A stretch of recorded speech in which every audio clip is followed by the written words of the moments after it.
Welcome to MMA on the Rocks. My name is Bill Welker, and you are listening to episode 349 of the podcast. Today is Sunday, February 18th, just one day removed from UFC 298. What a night of fights. I mean, new champion crowned, the undefeated Ilia Topuria gets it done. Second round knockout over Alexander the Great Volkanovski. We had some back and forth battles. We had some dominant victories. We had submissions. We had all kinds of knockouts and TKOs. Let's get it started. And we're going to start at the main event, unfortunately. I'm sure those of you who live down under, such as Mark Fellows, are not going to be excited to recap this main event here, but let's get into it, man. So I said on our picks episode on Thursday that I didn't see where Ilia Topuria would be better than Alexander Volkanovski, and that my only concern was that Volk was coming off of the knockout from Islam and didn't take enough time off. And I don't know if I was correct about that. In fact, I think I was totally wrong. I mean, Ilia Topuria was a step ahead the whole time. He didn't really seem concerned for any of Volkanovski's offense. He was just kind of walking right through everything. He was seeing everything coming a mile away. And he was just marching forward like he knew it was only a matter of time before he caught him. And then puts together a beautiful combination and winds up putting Alex Volkanovski out cold. Now, going into this, there was the whole thing about, Volk being too old, and he took it with a great sense of humor. He put out all these videos and skits of him acting like an old man, falling asleep watching the news and telling kids to get off his lawn and the whole thing. And it was great. It was funny. Falling asleep at the press conference. It was all awesome. People showed up to the fights dressed up as old man Volk, and it's become like this character. After giving it a little time, and I'm not saying I agree. I'm not saying I think that Volk is over the hill, right? 35 years old.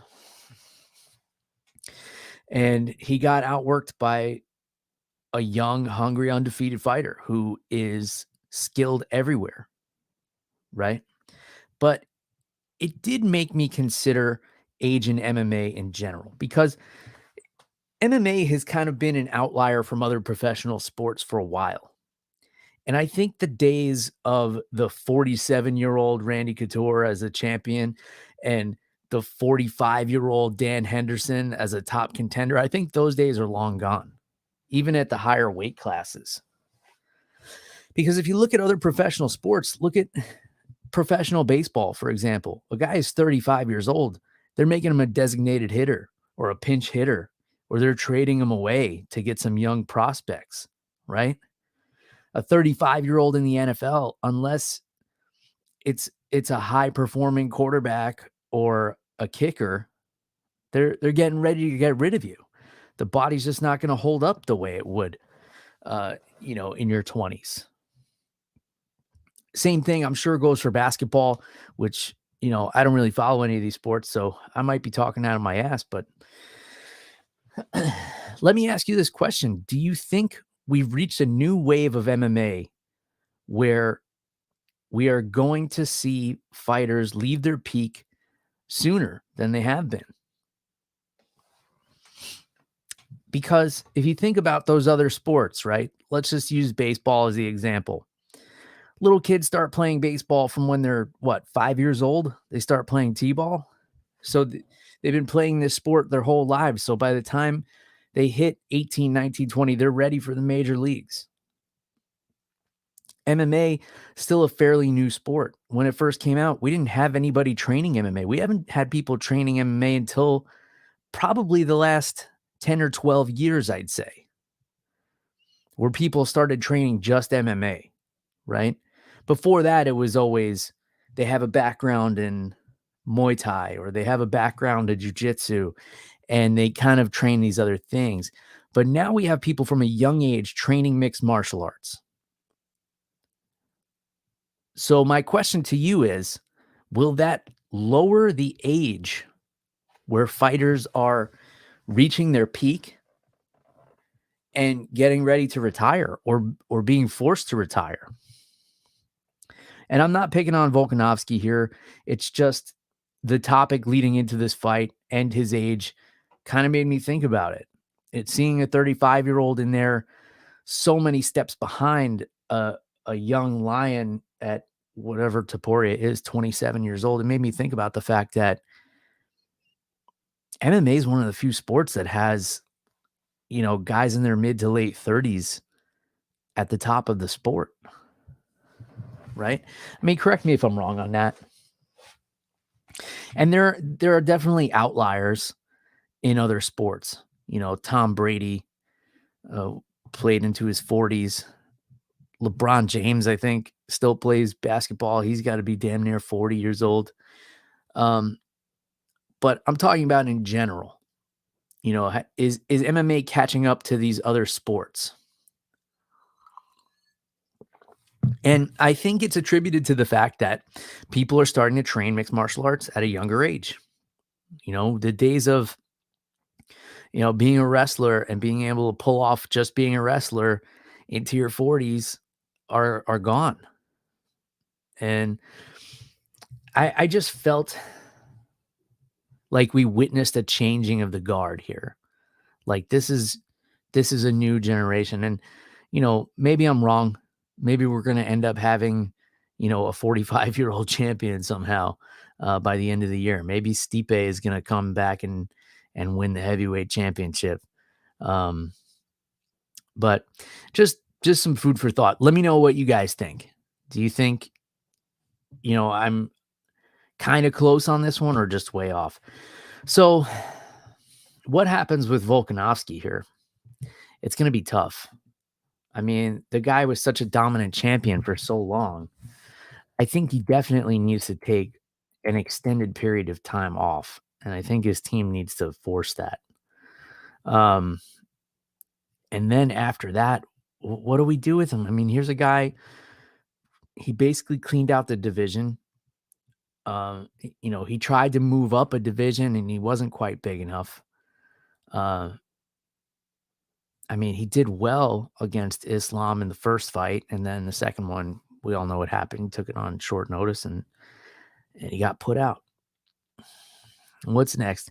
My hope for him is that he takes some time off, spends time with his family, and gets all of his, I don't want to use the phrase psychological issues, but all the stuff he's got going on, I hope he gets that sorted out. All the stuff he was talking about after his loss to Islam, how he's saying he's just not happy or satisfied with his life unless he's preparing for a fight. And then after the fact, he came out and said that leading up to the Islam fight, he was drinking every day. And that's not the kind of thing I like to hear from such an elite champion like Alex Volkanovski. I mean, look, far be it from me to criticize anybody for drinking alcohol. Obviously, that's a lot of what I do here, but I drink alcohol because I like the taste of it. I never overdo it. I don't drink to the point where I get sick or anything.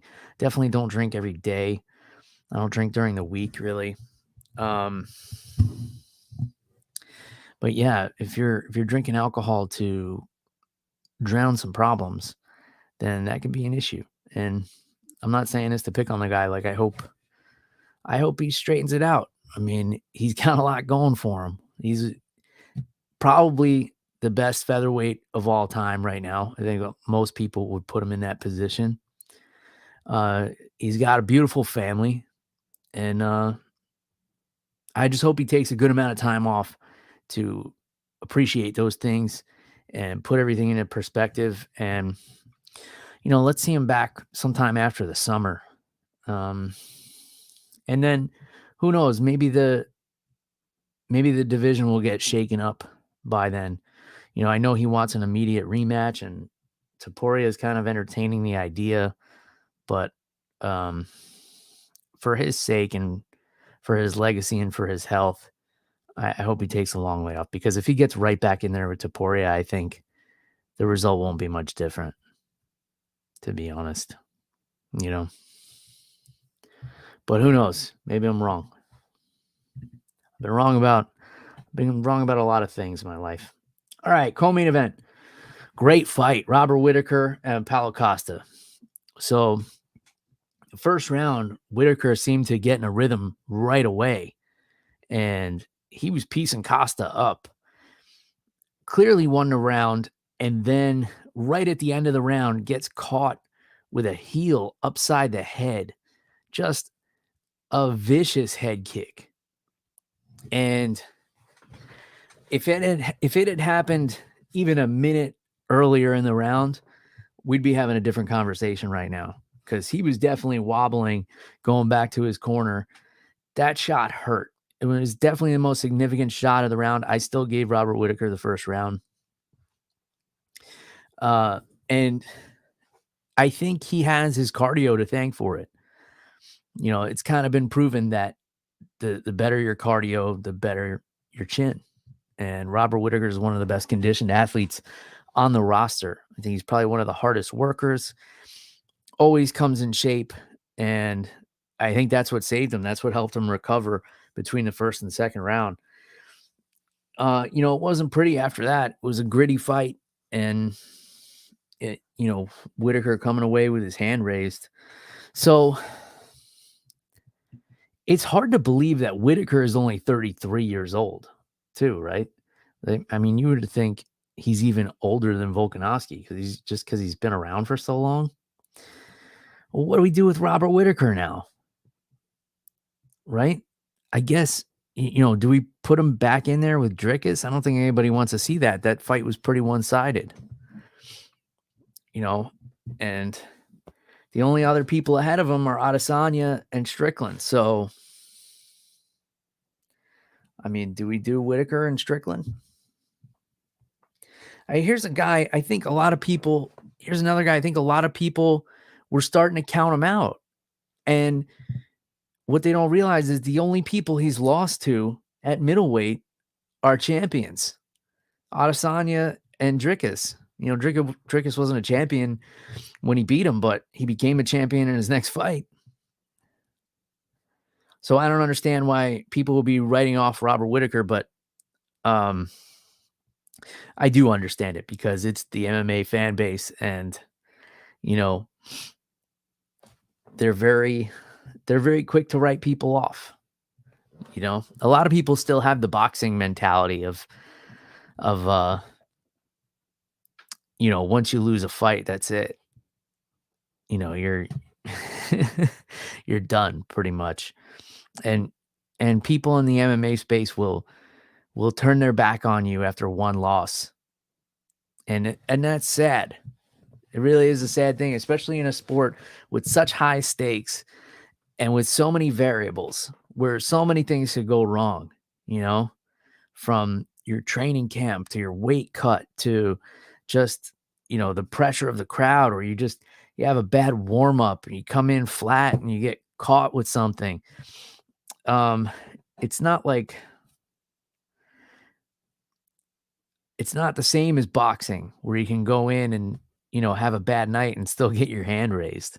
You have a bad night at the office at MMA, you get hurt, and pay for it dearly. Mark Fellows says, we're a fickle bunch, Bill. I know it, man, because I catch myself in these things sometimes too. But I have to talk myself through them. This is a big part of why I do the podcast, just so I could talk myself through all of the bullshit thoughts I have as an MMA fan. This is my therapy for being an MMA fan, and all the toxic thoughts I have for being one. I come here to try and, push them out with positivity and reason. Mark also says that Whittaker and Strickland would be fun. Yeah, I think it's a great fight. I think it's a great fight for both of them. I would really be interested in that fight, actually. So I think I'm kind of hoping that one comes together. Looking up and down the middleweight rankings, it's like we've seen all of these matchups at the top already, Jack Hermanson raised his stock quite a bit. Khamzat Chimaev is still available, I guess, but I think he said that he's not going to fight during Ramadan, so we're not going to see him for a while. Other than that, there's not a whole lot of exciting things going on in the middleweight division. So we don't even know what's happening with the championship. It seems like Adesanya is back in training camp, but I don't know if that means he's going to be fighting Dricus. Dricus wants that fight to be at UFC Africa. I don't even know if that's booked or planned or anything yet. So we'll see. All right. Let's talk about this fight. Ian Garry and Geoff Neal. And let me preface this with, I don't gamble a lot. I had money on Ian Garry, and I had him in a parlay, and I forget what the rest of the parlay was, but I think I had him winning by decision. That being said, I thought he lost this fight. I thought Geoff Neal won the first 2 rounds, and Ian Garry turned it up in the third because he knew he had to. And a lot of the talk from the commentary and from people I talked to were like, well, he was just clinching. Yeah, but he was doing damage in the clinch. He was getting that underhook up against the cage, and Ian Garry could not stop it every single time. And he was getting pinned against the cage, and he was taking damage. And I think if you look at like some of the big knees Ian Garry threw up the middle, a lot of them missed, or a lot of them kind of skimmed off. I think the commentary team was given a little bit too much credit to those knees. So the way I saw it, Geoff Neal won the first 2 rounds. Ian Garry won the third. And I'm saying that having had money on Ian Garry, and I'm not one of these guys who's out to pick on Ian Garry. And I don't give a shit about all the things with his wife and who she wrote a book about. And, that makes no difference to me. I'm here for the fights. I had money. I think I won money on Ian Garry because he won that decision, and I still think he lost.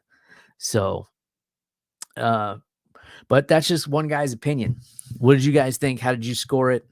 Either way, it wasn't a great fight. It was kind of the dud of the main card, if you ask me. And I think most of you would agree with that, at least, even if you don't agree with how it was scored.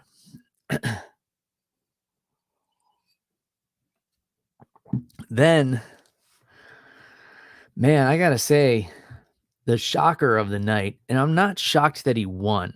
I definitely thought that Merab could win, but just the utter domination over Henry Cejudo. I mean, it was almost laughable. I mean, he's taking a guy down and he's like beating on him, and he's having a conversation with Mark Zuckerberg, right? And then he's talking to the commentators. He picks up Henry Cejudo, picks up an Olympic gold medalist, carries him across the ring like a toddler having a tantrum being carried out of a Chuck E. Cheese, and slams him down like wherever he wanted so he could go finish his conversation with Zuckerberg. Couldn't wait till he was done with the fight. So impressive. I mean, and Cejudo was holding his own, and I think once he got taken down the first time, Merab was really loving that body lock to the outside trip. He was going to that over and over again. Cejudo did pick up on it, but, that's not the style of wrestling he's used to. And, I was saying last week, it was the pace the pace of Merab is insane.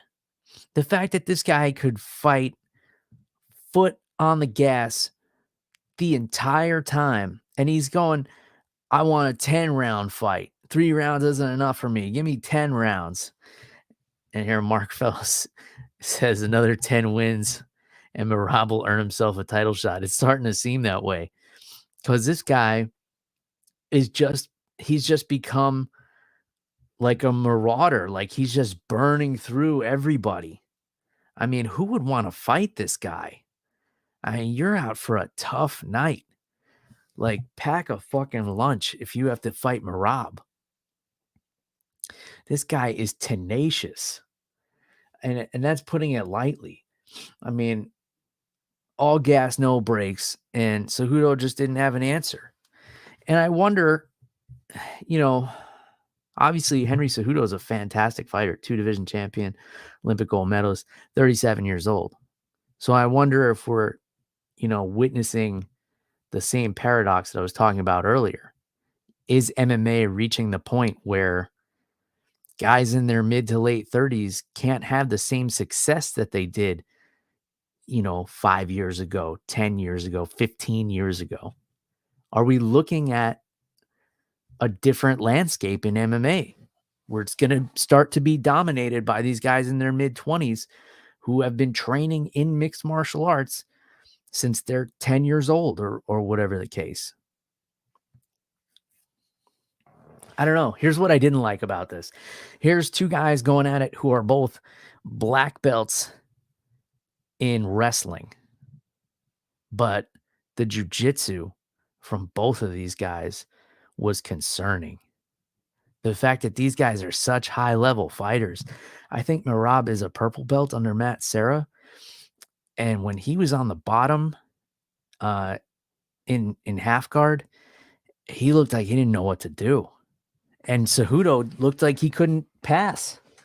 Totally wide open half guard. And he's just kind of anchoring down and didn't know where to go.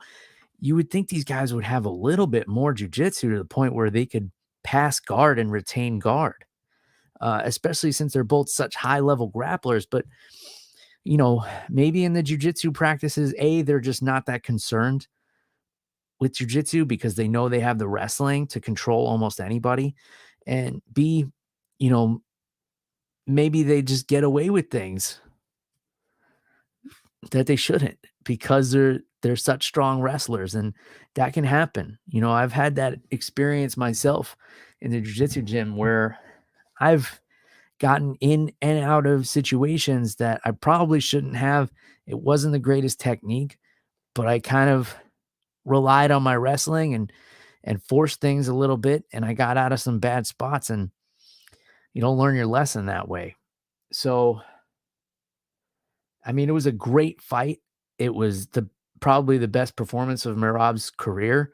It was a career-defining performance, but man, that jiu-jitsu, because if he ever does run into somebody who can put him on his back and has better jiu-jitsu than Henry Cejudo, who looked like, a one-stripe blue belt on the ground, which sounds kind of mean to say, but, I'm just saying what I saw.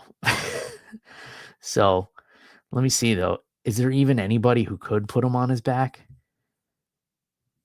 I mean, Corey Sandhagen. If Corey Sandhagen gets Merab on his back, Merab's in trouble, right? Davison Figueiredo somehow gets Merab down. That's going to be trouble. Or if we're looking way down the line, Umar Nurmagomedov is still lurking in this division. If he's able to take Merab down, I mean, there's still time to fix these things, but yeah, I would seek some help with that. I mean, he doesn't need any help with his wrestling. His striking is looking cleaner and cleaner. I'd say if I had one criticism, let's clean up the jiu-jitsu a little bit. But of course, if Sean O'Malley is his next fight, that's not going to be a concern anyway, because Sean O'Malley is not going to take him down and put him on his back. So He's got some time to sort that out. Anthony Hernandez, second round submission over Roman Kopylov. Hernandez, man, he looked damn good in this fight. And Kopylov, who is, probably the better striker on paper, Hernandez was just, making him uncomfortable. He was crowding him. He was pressuring. He was doing a great job. Gets him to the ground. He was working the submission for a while. Couldn't really flatten him out. And then finally does and sinks in the rear naked choke. And we know the guy's got a hell of a squeeze. And he's breaking into this top 15. He said he's ready to make a run, and it makes sense. So what's next for Anthony Hernandez? I mean, I think down the line, I would love to see Anthony Hernandez and Brendan Allen. I think that would be a really fun fight. But, he's going to have to go through some of these other guys first. Maybe a Paul Craig, Chris Curtis, Jack Hermanson and Fluffy Hernandez. There's a fun fight. Let's get that one in. They both just fought. Let's get it on the books. Come on. Mick Maynard, I know you're listening. Amanda Lemos getting it done against Mackenzie Dern. This fight, Mackenzie Dern striking. I need some water. Her striking was looking so good for a while when she was working with Jason Perillo. He took her from nothing. I mean, when she came in the UFC, she had zero striking. Didn't really have much wrestling either. She came in with just jiu-jitsu and raw toughness. And that's pretty much what she came into this fight with. Although her wrestling seemed to improve. She had that beautifully timed double leg takedown in the first round, but just swinging wild, where Lemos was just kind of like hanging back at first and watching what she was doing almost in disbelief, and then kind of just decided to start picking her apart. Credit to Mackenzie Dern. I mean, she got her shit rocked pretty bad a few times and hung in there. She's tough. She's got a chin. But I would love to see her back with Jason Perillo. And I don't know what the deal is there. I don't know if she moved or whatever the case, but I feel like that's really when she was starting to look her best, when she was working with him. Credit to Amanda Lemos. She got in there and did what she had to do. She looked good. However, I don't think anybody's going to be advocating for a rematch with Weili Zhang. I don't think people would be interested in a strawweight title match that didn't involve Mackenzie Dern. She's got to be at this point the most popular fighter on the roster. So let's take a look here at the rankings. I'm looking at the wrong division. All right, women's strawweight. So Mackenzie Dern was ranked 7th going into this. And Amanda Lemos was ranked 3rd. And remember, this was supposed to be Tatiana Suarez against Lemos. So, yeah, that's tough. That's tough. Mackenzie Dern's going to get knocked down the ladder a bit, I think.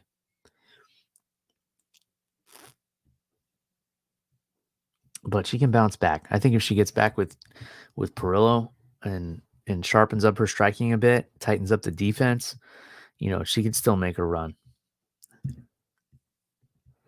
Credit to her for stepping up on short notice and taking this fight. That's a tough fight.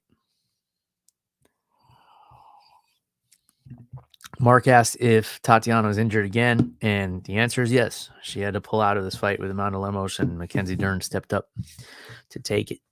So there you have it. Nobody's more bummed out about that than me, because my prediction for someone who was not a champion at the beginning of the year who would become a champion in 2024 was Tatiana Suarez. When we did our end of the year award show, Matt the Mechanic asked me to pick who I thought would become a champion in 2024, and my pick was Tatiana Suarez. And, you know, the caveat there is if she stays healthy, because that's been the issue for her. But in any case, Marcos Rogerio de Lima TKO due to leg kicks over Junior Tafa. And here's another tough bastard in Junior Tafa who took that last leg kick, and as his leg is falling out from under him, he still got his eyes on De Lima trying to throw a jab at him, and then he just falls. It was like a cartoon, like a delayed reaction. But man, those leg kicks. De Lima is a thick fucking dude. I would not want him to kick my leg. And the low calf kicks are not something we see in the higher weight classes that much, but damn, obviously it's effective. I mean, when was the last time we saw a TKO from leg kicks at heavyweight? Was it Pedro Hizzo 20 years ago? But yeah, just nasty leg kicks. And then the broadcast team was kind of confused when De Lima hit him with that leg kick and then went in for a takedown. And they were like, what is he doing? But I don't know why they didn't retract that when they saw Junior Tafa on his back, rather, because he looked lost there. He looked like he'd rather be getting kicked in the leg. So, yeah, De Lima was trying to take the path of least resistance. Can't fault him for that. But he wound up chopping the leg out from underneath Junior Tafa, getting the win. Rinya Nakamura, just total domination over Carlos Vera. And Carlos Vera is a Ryan Hall guy, so he's like rolling for leg locks left and right. And Nakamura did not give a fuck. He's just throwing the legs to the side. He's right in there. He just like squatting down right into those leg lock positions and just beating the fuck out of this dude. He's like, yeah, those leg locks are cute. Let me just keep smashing your face for 15 minutes. So there's that. Min Yang Zhang with a nasty knockout over Brenson Ribeiro. Minute 41 seconds into the first round. It was just a brutal knockout. Let's see. Okay. Danny Barlow, TKO over Josh Quinlan. I think I missed this fight. I think it was the only one I didn't see. So let me know if that's one I need to go back and watch. And then Oban Elliott with the unanimous decision over Valentine Woodburn. So Elliott got rocked bad in the first round, and then Woodburn seemed to just run out of gas, and the rest of the fight was pretty much Oban Elliott on top. Once he realized he could get him down and there wasn't much resistance, which is surprising because Woodburn had Julian Williams in his corner, who is a phenomenal grappler. I know some people that I have a lot of respect for in the jiu-jitsu community that have rolled with Julian Williams and said the guy's just amazing. But I don't know, maybe Woodburn he skips grappling practice or something. I don't know, or maybe Elliott is just that good on the ground. And then Miranda Maverick, unanimous decision over Andrea Lee in the opening fight of the card. So, man, overall, this was an awesome card. It was so entertaining. Went a little late for me, but that's the way it goes being an East Coast fan. And I know every time I bring this up, those of you who watch over in Europe are telling me to quit crying at my Cheerios because you guys wake up at like 4 a.m. or whatever you guys do to watch the fights. I'm not really sure, but yeah, it was late for me when it was 10 o'clock and the main card starting. I was like old man Volk sitting in my chair, like about to nod off. It's tough.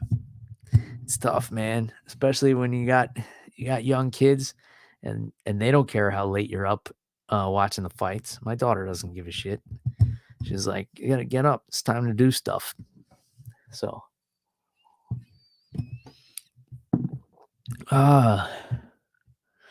David Burns tuning in from Cedar Hill, Texas. Thanks for tuning in, David. You got a little bit, maybe a little bit better off than me. You might be an hour behind. So the fights would have ended at 12:30 for you. It depends on, I'm not exactly sure where Cedar Hill is. I think Austin is in the same time zone. But in any case, let's talk about the Hall of Fame induction. The axe murderer, Wanderlei Silva. This one was a surprise to me. Not that he's in the Hall of Fame, but that he wasn't in it already. And I know there was a rocky relationship between Wanderlei and the UFC. If you guys recall, when Wanderlei left at the end of his career, he was like ducking some drug tests, and then he got a big suspension, and he left the country, and the UFC was trying to track him down, and he was on the lam.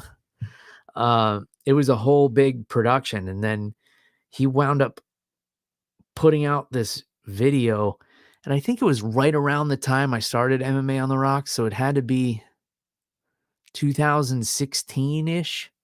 He put out this video on his website, just, I guess, trying to put down things that the UFC was doing and tell his side of the story, because this was around the time that USADA had first started coming into the picture. And I guess some guy was approaching him and trying to give him a drug test, and Wanderlei didn't know who this guy was, and there's a language barrier. It was a whole mess. But needless to say, the relationship was not good between Wanderlei and the UFC. So I'm glad to see that they patched things up to the point that they could put him in his rightful place in the Hall of Fame, because that guy's one of the greatest fighters to ever live. I mean, one of the most ferocious human beings to ever get in a ring or a cage. Because I remember back in the 2000s watching his fights and being like, this guy is terrifying. And I was a big Chuck Liddell fan at the time. And for years, the rumor was they were going to try and get Chuck to go to Pride and fight Wanderlei, or Wanderlei was going to come to the UFC. It happened a little later than we would have hoped, but we finally got to see that fight. And I remember being so nervous watching that fight, because Wanderlei Silva was a killer. I mean, I watched him stomp dudes' skulls in Pride. I mean, they called him the axe murderer for a reason. I mean, this guy was vicious. His fights with Rampage, his fights with Dan Henderson. And I mean, this guy his fights with Crow Cop, this guy could take so much punishment and just keep coming. And with just as much intensity. And who knows what he was doing, you know. The rumor is that back in Pride, everybody was on steroids. Everybody was doing coke before they came out there. And it made it such a spectacle. And a big part of that spectacle was Wanderlei Silva. You know, those of you who only watched the UFC and never got into the Pride fights, you didn't get to see the Wanderlei Silva that, you know, made him the axe murderer. I'm sure a lot of you who watch or listen or consume this show know the real Wanderlei, though, and you've watched those Pride fights, and you know exactly what I'm talking about. I did have the opportunity to meet Wanderlei. I posted the picture that I have with him and Fabricio Verdum on my Instagram and X. I almost said Twitter. Shame on me. Sorry, Elon. But yeah, I posted that picture and I got a couple of comments asking if it was photoshopped. No, it was not photoshopped. I sat next to Fabricio Verdum and Wanderlei Silva at a BKFC event probably 4-ish years ago. And I spoke to both of them. They were both very nice. Fabricio Verdum was a nice guy, but like very intimidating at the same time, because I remember I was sitting there and he came to sit down next to me and I was chewing gum and he just kind of hovered over me and asked me if I had any more gum. And I never wanted to have gum on me more in my life. And I almost was like, I'll run out to the gas station across the street and grab you some. Yeah, they were both really nice guys. They were both considering doing bare knuckle boxing at the time, which is why they were there. And there was a viral picture of Vanderlei from that show, like sitting in the front row. And by the way, I was sitting cage side because I had my press credentials for that BKFC event. You guys know I cover BKFC pretty frequently whenever it's in the Tampa Bay area. And there was a viral video, picture of Vanderlei just looking so excited watching this knockout by Gustavo Trujillo, who I trained with for a brief period. He had a big knockout, and Vanderlei is just there in the front row looking so excited. And that picture became many memes on the internet that were quite hysterical. But yeah, that's my little experience with Vanderlei Silva. I got to meet him, sit next to him, watching bare knuckle boxing.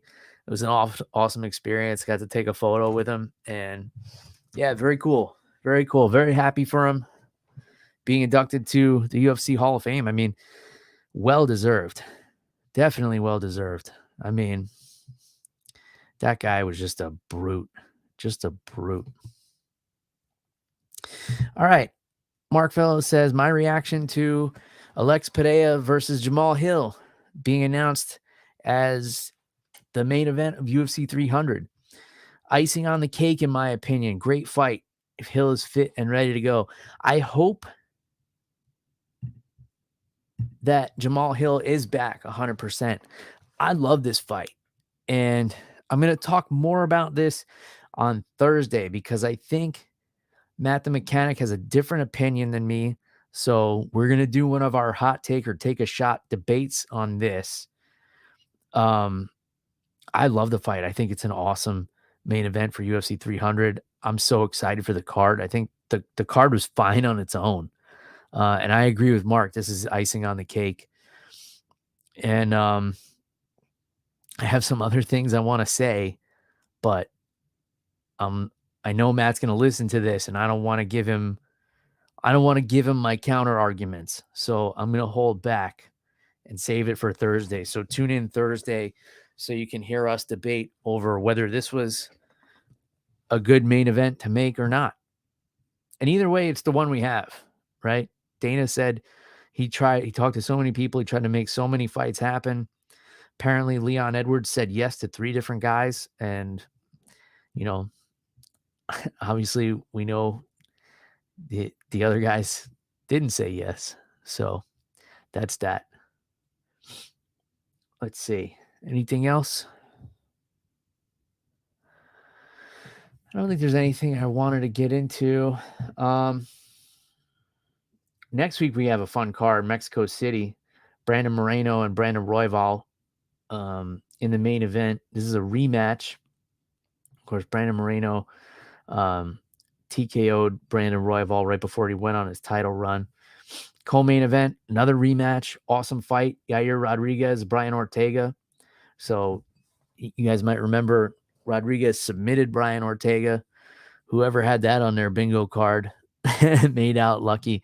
I don't know if anybody would have bet Yair Rodriguez would submit Brian Ortega, but you guys remember it was that freak thing where Ortega tried to pull out of an armbar and wound up pulling his shoulder out of the socket.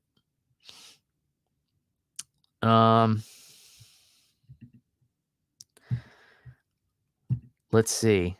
Mark Fellows wants to know which 3 knocked back Leon, you think? So which 3 fighters said no to fighting Leon Edwards at UFC 300? That's an interesting one. I'm going to say probably Khamzat Chimaev was one of them. because he even said he's not going to fight.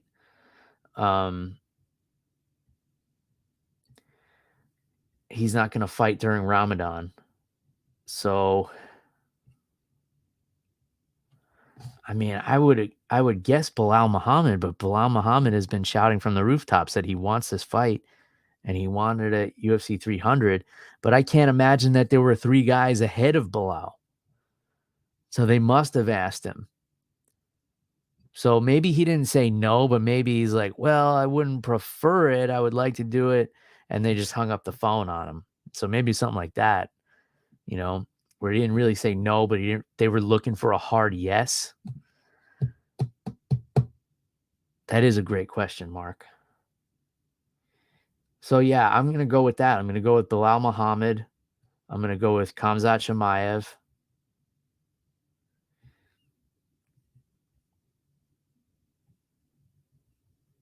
And maybe Islam.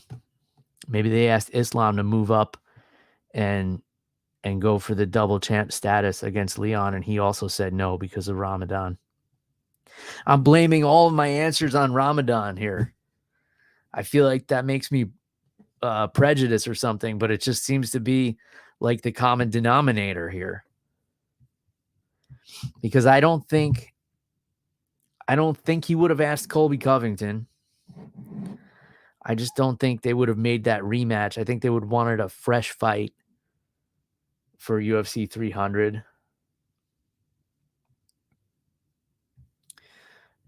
And Usman's the only other one, but I don't think they would ask him either. Why would they want to make that fight when Usman's lost to him twice already? So I just don't, it doesn't make any sense. So the only 3 guys I would see that would be in line are Bilal Muhammad, Khamzat Chimaev, and the only other one that makes sense is Islam Makhachev. And they all would have said no, or, maybe requested a different date because of Ramadan. So that's that. Good question. Thanks for bringing my prejudice to light there, Mark. Now I'm going to be canceled. All right. Anything else? Raul Rosas Jr. fighting next week in Mexico City, so that'll be fun. I know he's big on the Mexican pride, so they're going to love him there.